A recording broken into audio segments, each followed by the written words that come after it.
Chapter 4. Remain submerged in Brahma. Brahmacharya. The concepts of Brahmacharya, to remain submerged in Brahma, and Ahimsa, non-violence, are fundamental to the religion of an ekantik. The ekantik devotee who has recognized the Supreme Being, Brahma, within Yogiji Maharaj, and who now endeavors to lead a life which will please Yogiji Maharaj, is truly living in the spiritual sense of the word. Just as a fish will perform all its activities whilst remaining submerged in water, it would die if lifted out of the water. By the same token, an ekantik's lifeline becomes Brahma, the Supreme Being, Yogiji Maharaj. Now the ekantik can only associate with either Brahma or that which is associated with Brahma. He can only participate in activities, thinking, saying, acting, which would please Brahma. All aspects of his life, his personal, moral, social and spiritual behavior will be based upon the following. 1. Nirdosh bhav, accepting everyone and everything to be inspired by Brahma and therefore innocent. 2. Divya bhav, accepting everyone and everything to be divine.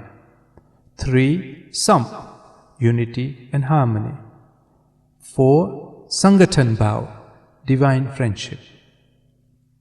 For an ekantik to be led by his mind to participate in activities which would go against the principles mentioned above would be a sin.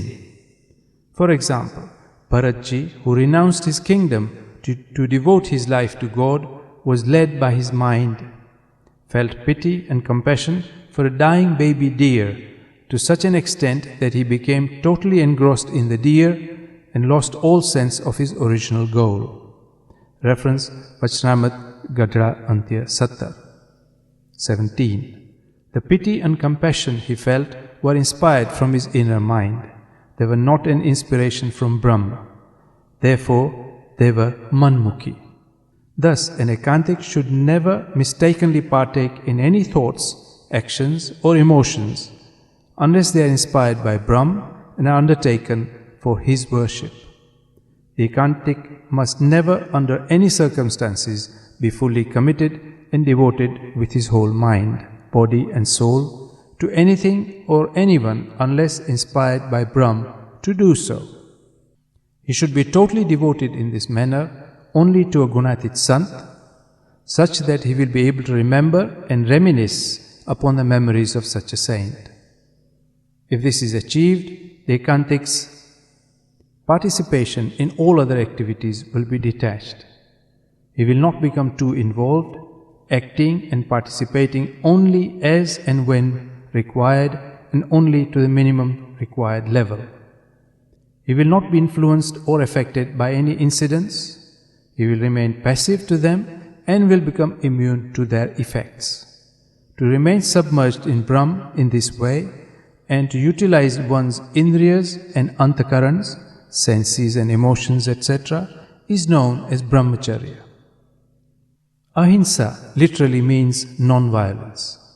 Spiritually, ahimsa is the act of freeing the soul from the clutches of Maya, i.e. the redemption of the soul.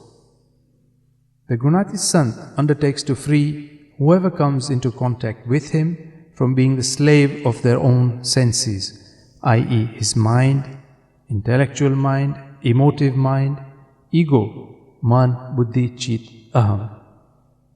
Thus, gradually giving the devotee the sambandh, association of a Parbrahm, and leading the soul into a state known as Brahmrup. This process is defined as ahimsa. Firstly, the indriyas will be purified, then the antakarans. The devotee should, from the outset, make it a habit to live exactly as per the instructions of his guru. This will lead to him receiving the clear inspiration in the latter part of his sadhana known as anuvritti.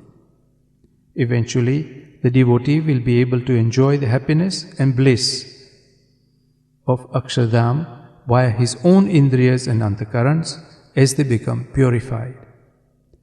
This is exactly what Shriji Maharaj has described in Vachnamrit Gadra Madhya 51, where the Indriyas and Antakarans are utilized solely for the service of the Lord.